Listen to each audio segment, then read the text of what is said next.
தமிழ் அமுது உங்களை அன்போடு வரவேற்கிறது. 10ஆம் வகுப்புக்கான தமிழ் இலக்கண பகுதி நாம் பார்த்துட்ருக்கோம். போன வீடியோவில் தொகை நிலை தொடர் குறித்த இலக்கண பகுதி முழுமையாக அது ஒன்று படித்தா போதும், எல்லாமே தெளிவாக நமக்கு புரியும். அதனால் அந்த வீடியோவை பார்த்துட்டு அதுக்கப்புறமா இந்த வீடியோவை கண்டினியூ பண்ணுங்கள். ஏன்னா அது தொகை நிலை, இது தொகா நிலை, இது இரண்டுக்கும் ஒரு சின்ன வேற்றுமை தான் இருக்குது. அது என்ன அப்படின்றது எல்லாமே தெளிவாக அந்த தொகாநிலை குறித்து இந்த வீடியோவில் நம்ம பார்க்க போகிறோம். சரி, இப்போது இந்த தொகாநிலை உங்களுக்கு 3வது இயலா வச்சுருக்காங்க. சரியா? இந்த தொகாநிலை தொடர் அப்படின்னா என்ன? தொகைநிலை தொடர் அப்படின்றது வேற்றுமை உருபு சொற்களுக்கு இடையில் மறைந்து வரும். தொகாநிலை தொடர் அப்படின்றது சொற்களுக்கு இடையில் வேற்றுமை உருபு இல்லை சொல் ரெண்டுமே மறையாது வெளிப்படையாக இருக்கும். தொகை நிலையில் மறைந்து வரும், தொகா நிலையில் மறையாமல் வெளிப்படையாக இருக்கும். இதுதான் இது ரெண்டுத்துக்கும் உள்ள வேற்றுமை. சரியா? இதில் கூட கேள்வி கேட்கலாம். நோட்டு, பென்னு, புத்தகம் எல்லாம் எடுத்து ரெடியாக வச்சுட்டு தானே உட்காந்துருக்கீங்க. அது அப்படியே மார்க் பண்ணிகிட்டே வாங்க சொல்ல. தொகாநிலை தொடர் அப்படின்றது ரெண்டு சொற்களுக்கு இடையே வேற்றுமை உருவோ அல்லது சொல்லோ வெளிப்படையாக தோன்றுவது தான் தொகாநிலை. இந்த தொகாநிலை 9 வகையாக பிரிக்கப்பட்டிருக்கு. தொகைநிலை எத்தனை வகையாக பிரிக்கப்பட்டிருக்கு? 6 வகை. தொகாநிலை 9 வகை. அந்த 6 அப்படியே தலைக்கீழாக திருப்பி போட்டால் தொகாநிலை. இதை நல்லா ஞாபகம் வச்சுக்கோங்க. அதனால் இப்போ 2 கேள்வி நம்ம முதல்ல எடுத்த உடனே 2 கேள்வி நம்ம பிடிச்சிட்டோம். அதாவது முதல் கேள்வி தொகாநிலை தொடர் அப்படின்னா என்ன, தொகாநிலை தொடர் எத்தனை வகைப்படும், ரெண்டுத்துக்கும் உள்ள வேற்றுமை கேட்டாங்கன்னா நம்ம என்ன அப்படின்றத எழுதணும். இது உருவு மறைந்து வந்தால் தொகைநிலை, உருவு வெளிப்படையாக வந்தால் அது தொகாநிலை. இதுதான் கான்செப்ட். சரியா? புரிஞ்சாச்சா? இப்போது 9 தொகாநிலையும் நாம் பார்க்க போகிறோம். ரொம்ப சிம்பிளாக தொகைநிலை மறைஞ்சு வர்றதுனால அது நம்ம உத்து கவனித்து பார்த்து என்னென்ன உருவு மறைஞ்சு வந்திருக்கு அப்படின்றத கண்டுபிடிக்கணும். ஆனால் இது ரொம்ப சுலபம். ஏன்னா இது வெளிப்படையாகவே நமக்கு இதுதான் அப்படின்றத அடையாளப்படுத்திடுது. அதனால் தொகாநிலை தொடர் ரொம்ப சுலபம். இது 9 வகை. என்ன அப்படின்னா எழுவாய் தொடர், விழித்தொடர், வினை முற்றுத்தொடர், பெயரெச்சத் தொடர், வினையெச்சத் தொடர், வேற்றுமை தொடர், இடைச்சொல் தொடர், உரிச்சொல் தொடர், அடுக்கு தொடர், இப்படி 9 வகை இந்த தொகாநிலை தொடர். எழுவாய் தொடர் அப்படின்னா எழுவாய்க்கு அடுத்ததாக ஒரு பெயரோ ஒரு வினையோ ஒரு வினாவோ தொடர்ந்து வருவது எழுவாய் தொடர். சரி, இப்போ எழுவாய்னா என்ன? எழுவாய்னா ஒரு பொருள் யாரை பற்றி சொல்கிறோமோ அது சப்ஜெக்ட். சரியா? இந்த பொருளை தொடர்ந்து வரக்கூடியது ஒரு பெயராகவோ இல்லை ஒரு வினையாகவோ அல்லது வினாவாகவோ இருந்தால் அது எழுவாய் தொடர். இதில் கவிஞர், இனியன் அப்படின்றது எழுவாய், கவிஞர் அப்படின்றது பெயர். ஆக இது பெயரை கொண்டு வரக்கூடிய எழுவாய் தொடர். அதற்கடுத்ததாக வினை. காவிரி பாய்ந்தது, காவிரின்றது எழுவாய், பாய்ந்ததுன்ற அப்படின்றது வினை. ஆக இந்த எழுவாய் பாய்ந்தது அப்படின்ற இந்த பயனிலையை கொண்டு முடியறதுனால இது வினையை கொண்டு முடியக்கூடிய எழுவாய் தொடர். பேருந்து வந்தது வருமா? பேருந்து வருமா? இதில் பேருந்து அப்படின்றது எழுவாய், வருமா அப்படின்னு இங்கே வினாவாக கேள்வி கேட்பதாக வர்றதுனால இது எழுவாய் தொடர். பார்க்க போகிறது 2வது நம்ம பார்க்க போகிறது விழித்தொடர். விழி அப்படின்னாலே அழைத்தல், கூப்பிடுறது. யாராவது ஒருத்தரை கூப்பிடுறது. அம்மாவை கூப்பிட்றோம். எப்படி கூப்பிடுவோம்? அம்மா இங்கே வாங்க கூப்பிடுறோமா? நண்பனை கூப்பிடும் பொழுது நண்பா பாடு சொல்கிறோமா? அழைக்கிறோமா? இதுதான் விழித்தொடர். விழி தொடர், விழித்தொடர். விழினா என்ன? அழைத்தல். விழினா என்ன?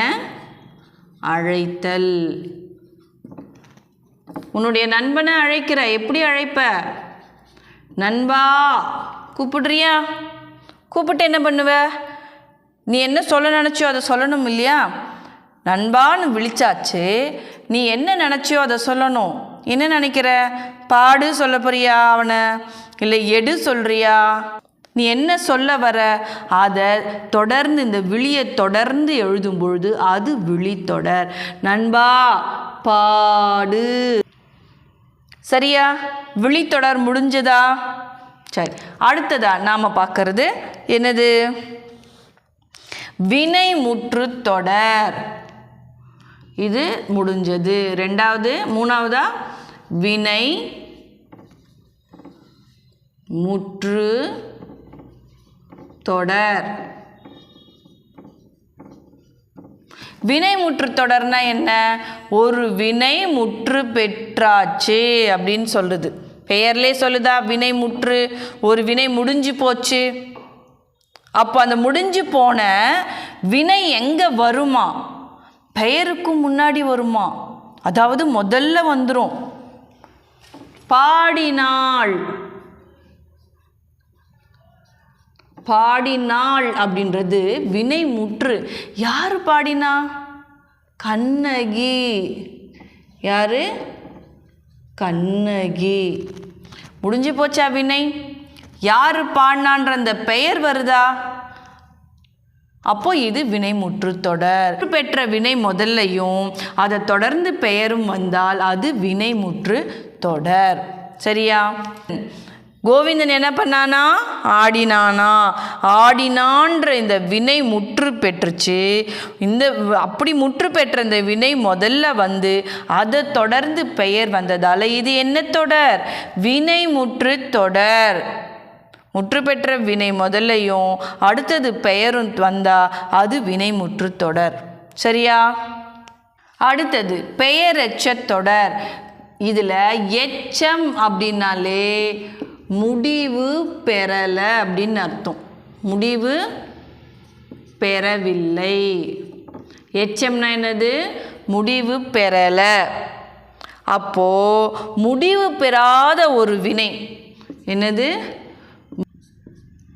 முடிவு பெறாத ஒரு வினையும் பெயரும் சேர்ந்து வந்தா அது பெயரெச்ச தொடர். சரியா? முடிவு பெறாத வினை ஒரு பெயரோடு சேர்ந்து வந்தா அது பெயரெச்ச தொடர். கேட்ட பாடல். என்னது? கேட்ட பாடல். இந்த வினை முடிவு பெறல, அதோடு பெயர் வந்ததுனால இது பெயரெச்ச தொடர். சரியா? வினை எச்சத்தொடர் பெயரெச்ச தொடர் ரெண்டுத்தையும் ஒத்து கவனிச்சா ஒரு சின்ன சின்ன வேற்றுமை தான்.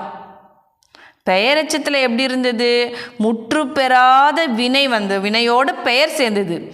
இங்கே வினை எச்சத்தில் அதே முடிவு பெறாத என்னது வினை இதோட என்ன சேருதான்? வினைச்சொல். வினைச்சொல் சேர்ந்து வருது. முடிவு பெறாத வினையோடு வினைச்சொல் சேர்ந்து வந்தால் அது வினையெச்ச தொடர். முடிவு பெறாத வினையோடு பெயர்ச்சொல் சேர்ந்து வந்தால் பெயரெச்ச தொடர். முடிவு பெறாத வினையோடு வினைச்சொல் சேர்ந்து வந்தால் அது வினையெச்ச தொடர். உதாரணம் பார்க்கலாமா? பாடி மகிழ்ந்தனர். பாடி மகிழ்ந்தனர். பாடி அப்படின்றது எச்ச வினை, முழுமை பெறலை. எதை பாடினாங்க, எங்கே பாடினாங்க எதுவுமே தெரியாது. வெறும் பாடி பாடுதல் அப்படின்றத செஞ்சுருக்காங்க, அவ்வளோதான். பாடியிருக்காங்க. எதை பாடினாங்கலாம் தெரியாது. அப்போது அந்த வினை வந்து முடியாமல் நிற்குது. இதோட இப்படி பாடுறதுனால என்ன பயன் கிடைக்குது? என்ன கிடைக்குது? மகிழ்ந்தார்கள். மகிழ்ந்தனர் அப்படின்றது வினை. இது வினை எச்சம். இந்த வினை எச்சம் வினை ரெண்டும் சேர்ந்து வந்தால் அது வினை எச்ச தொடர். சரியா? புரிஞ்சுதா? முற்றுப்பெறாத வினையோட பெயர் சேர்ந்தா அது பெயரெச்சத் தொடர். முற்றுப்பெறாத வினை எச்சத்தோடு வினை சேர்ந்தது அப்படின்னா அது வினையெச்சத் தொடர். அடுத்தது போலாமா? வேற்றுமை தொகை. என்னது? வேற்றுமை தொகை. தொகைநிலை தொடர் நம்ம பார்த்தோம்ல, அதில் வேற்றுமை தொகை உருபுகளில் என்னென்ன பார்த்தோமோ, ஐ, ஆல், கூ, இன், அது, கண். ஞாபகம் இருக்கா? ஐ, ஆல், கூ, இன், அது, கண். இந்த வேற்றுமை உருபுகள் எல்லாம் ஒரு ரெண்டு சொற்களுக்கு இடையில மறைஞ்சு வந்தா தொகைநிலை. என்னது? மறைந்தால் இப்படி போடலாம். மறைந்தால் வெளிப்படையாக. என்னது மறைந்தால்? என்னது? தொகைநிலை. வெளிப்படையா இருந்ததுன்னா தொகாநிலை. சரியா? உதாரணம் பார்க்கலாமா? தொகாநிலைனா எப்படி இருக்கும்? தொகைநிலைக்கு எப்படி இருக்கும்? கட்டுரை படித்தான். கட்டுரை படித்தான் இப்படி வரும். அப்படின்னா என்ன அர்த்தம்? கட்டுரையை படித்தான். இங்க அந்த ஐ மறைஞ்சி வருது. இது தொகைநிலை. கவனிச்சுக்கோங்க. மறைந்தால் அது என்னது? தொகைநிலை. மறைந்தால் என்னது? தொகைநிலை. வெளிப்படையாக இருந்தால் அது தொகாநிலை. அப்போ இது தொகாநிலையா எப்படி வரும்? கட்டுரையை படித்தான் அப்படியே வந்துடும். கட்டுரையை படித்தான். சரியா? இந்த ஐ வெளிப்படையா வரும். அது தொகாநிலை. இப்போ வேற்றுமை தொகை புரிஞ்சுதா? வேற்றுமை தொடர் தொகாநிலையில் வரக்கூடிய வேற்றுமை தொடர் வெளிப்படையா இருக்கும். இதை நல்லா கவனத்தில் வச்சுக்கோங்க. அடுத்ததாக பார்க்கக்கூடியது இடைச்சொல். என்னது? இடைச்சொல் தொடர். பேர்லேயே இருக்கு பாருங்க, இடைச்சொல் தொடர். என்னது? இடை. எதுக்கு இடையில? ரெண்டு வார்த்தைகளுக்கு இடையில, சொற்களுக்கு இடையில இருக்கக்கூடியது தான் இடைச்சொல். பெயரோடவோ வினையோடவோ தொடர்ந்து வரும் இந்த இடைச்சொல்.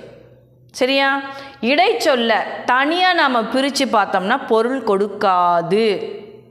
இதை ஒரு பெயர் கூடவோ அல்லது வினையோடவோ சேர்ந்து சொல்லும் பொழுது தான் அது பொருள் கிடைக்கும்.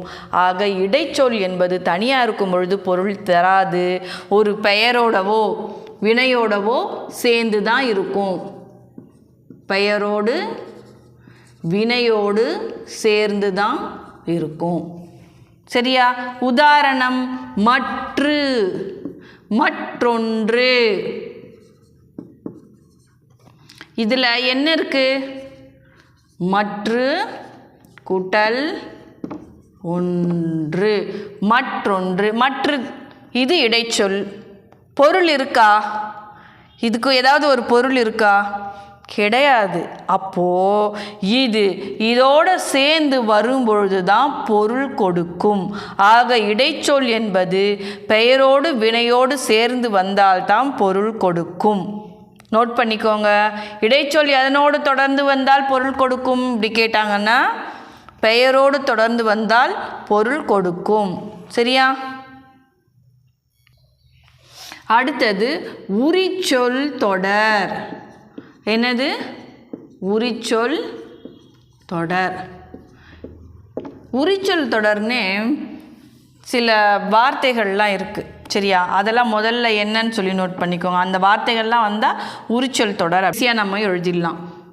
என்னென்னலாம் வரும்? உரு, தவ, சால, நனி, மா, கூர், கழி, வை, தட, இதெல்லாம் வந்தால் உரிச்சொல் தொடர். சரி, இதெல்லாம் எங்கே வரும்? முதல்ல வரும் சாலச் சிறந்தது. சால சிறந்தது. சாலச் சிறந்தது அப்படின்னா மிக சிறந்தது அப்படின்னு அர்த்தம் இல்லையா?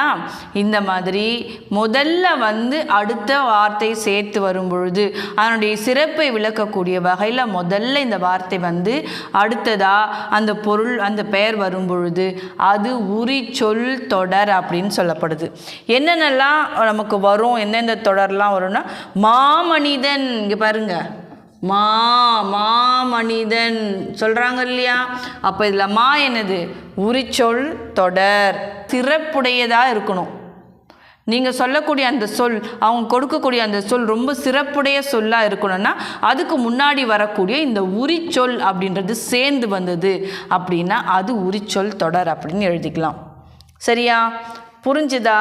உரிச்சொல் தொடர்லாம் என்னென்ன அப்படின்னு சொல்லி மார்க் பண்ணி வச்சுக்கோங்க.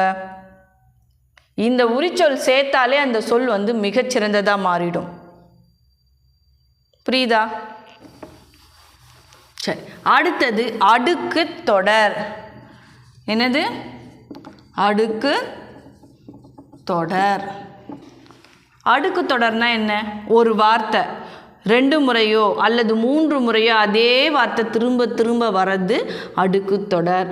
உதாரணம், வருக, வருக வருக சொல்கிறாங்கல்ல, வருக வருக என வரவேற்கிறேன் சொல்கிறாங்க இல்லையா? இது அடுக்கு தொடர். இதில் முக்கியமாக நம்ம கவனிக்க வேண்டியது, இங்கே ஒரு ட்விஸ்ட் வச்சு கேள்வி கேட்பாங்க, நோட் பண்ணிக்கோங்க. அடுக்கு தொடர் அப்படின்னா இதை வருக வருகன்னு 2 முறை அடுக்கி சொல்கிறோம் இல்லையா? இதை தனியாக நாம் பார்த்தாலும் பொருள் கிடைக்கும். பொருளே இல்லாத சொல்ல சேர்த்து பாருங்க, சல சல அப்படி கொடுக்குறாங்கன்னு வச்சுக்கோங்க. இது அடுக்கு தொடரான்னு கேட்டானா என்ன எழுதுவீங்க? எத்தனை பேர் ஆமான்னு சொல்லுவீங்க? கமெண்ட்டில் சொல்லுங்க பார்க்கலாம். எத்தனை பேர் இல்லைன்னு சொல்லுவீங்க? அதையும் சொல்லுங்கள் கமெண்ட்டில். இப்போ யார் சொன்னது சரி பார்க்கலாமா? இது தனியாக பாருங்கள், சலன்னு எடுத்து பாருங்கள் இந்த வார்த்தையை. பொருள் இருக்கா? பொருள் இல்லையே. அப்போ இது எப்படி அடுக்கு தொடர் ஆகும்? பொருள் வந்தால் தானே அடுக்கு தொடர். இப்படி ஒரு கேள்வி கேட்டால் நம்ம என்ன பண்ணுவோம்? அப்போது இது சல சல அடுக்கு தொடரான்னு கேட்டாங்கன்னா கிடையாது, இல்லை. அப்போது என்ன அர்த்தம்? அடுக்கு தொடர்னா அந்த வார்த்தை தனியாக நின்னாலும் பொருள் கொடுக்கும், அதுதான் அடுக்கு தொடர். இப்படி சல சல கல கல இப்படிலாம் கொடுக்குறாங்கன்னா அது அடுக்கு தொடர் இல்லை. சரியா? அப்போ அடுக்கு தொடர்னா என்ன? வருக வருக. வேற என்ன சொல்லலாம்? வாழ்க வாழ்க, வாழ்க வாழ்க. 2 முறை வாழ்கன்றதை தனியாக பிரித்து பாருங்கள், பொருள் இருக்கா? அப்போ இது என்ன தொடர்? அடுக்கு தொடர். சரியா? இப்போ அடுக்கு தொடர்னா என்னன்னு புரிஞ்சுதா? இயல் 3க்கான இலக்கணம் இத்தோட முடிஞ்சிருச்சு. சரி, இப்போ தொகாநிலை தொடர்னா என்ன அப்படின்றத சுருக்கமாக பார்த்துக்கலாம். நீங்கள் முதல் பகுதி பார்க்க தவறிட்டா கூட இந்த ஒரு பகுதியை தொடர்ந்து பாருங்கள், தொடர்ந்து கேளுங்க. இனியா ரீகால் பண்ணுற மாதிரி தான். சரியா? தொகாநிலை தொடர் அப்படின்னா உருவோ சொல்லோ மறைந்து வராமல் வெளிப்படையாக வர்றது தான் தொகாநிலை தொடர். தொகாநிலை தொடர் 9 வகை. முதல்ல எழுவாய்த் தொடர், விழித்தொடர், வினைமுற்றுத் தொடர், பெயரெச்சத் தொடர், வினையெச்சத் தொடர், வேற்றுமை தொடர், இடைச்சொல் தொடர், உரிச்சொல் தொடர், அடுக்குத் தொடர். இது 9ம் தொகாநிலை தொடருடைய வகை. சரியா? முதல்ல எழுவாய்த் தொடர் அப்படின்னா எழுவாயோடு பெயரோ வினையோ வினாவோ சேர்ந்து வரக்கூடியது எழுவாய்த் தொடர். முடிஞ்சுதா? ரெண்டாவதா விழித்தொடர். விழித்தொடர் அப்படின்னாலே விழி அப்படின்னாலே அழைத்தல், அழைப்பது போன்ற தொடர் வந்தது அப்படின்னா அது விழித்தொடர். மூன்றாவதா வினை முற்று தொடர். முற்று பெற்ற வினை முதல்ல வந்து சொல்லுக்கு முதல்ல வந்து அதற்கு அடுத்ததா அந்த பெயர் வந்துச்சு அப்படின்னு சொன்னால் அது வினை முற்று தொடர். முடிஞ்சதா? நான்காவது ரொம்ப சிம்பிள். நாலாவது பெயரெச்ச தொடர். எச்சம் அப்படின்னாலே முடிவு பெறாத நிலை. இதில் பெயரெச்சம் அப்படின்னும் பொழுது இந்த வினையானது முடிவு பெறாமல் பெயர் தொடர்ந்து வந்துச்சு அப்படின்னா அது பெயரெச்ச தொடர்.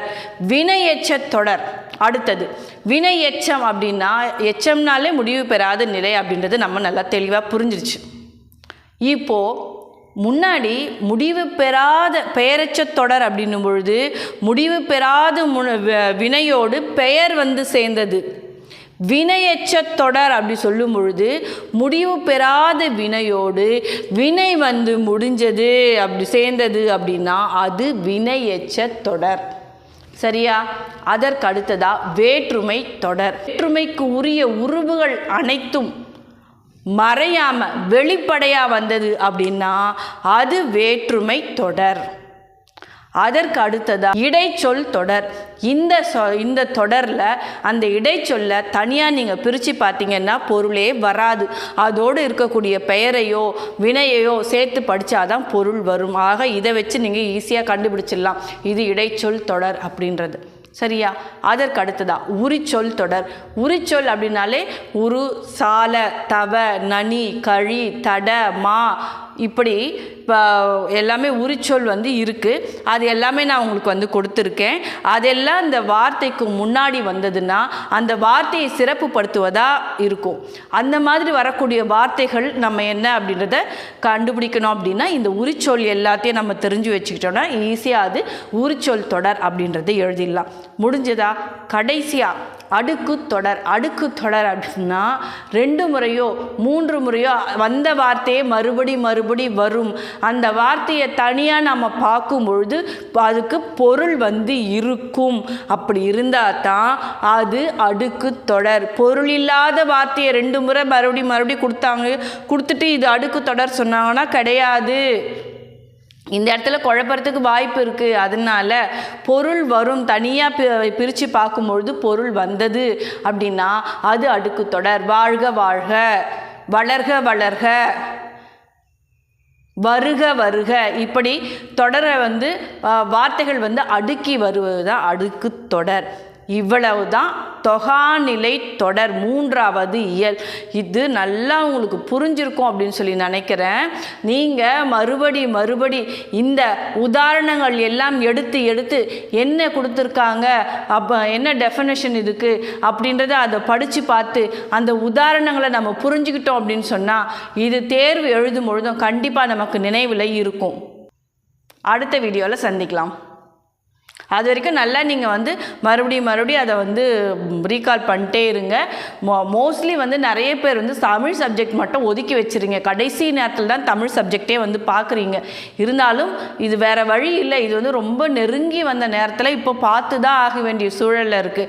அதனால் மறுபடி உதாரணங்களை நம்ம நினைவுபடுத்திக்கிட்டே இருந்தால் தான் தேர்வு எழுதக்கூடிய சமயத்தில் ஈஸியாக நம்முடைய நினைவுக்கு வரும்.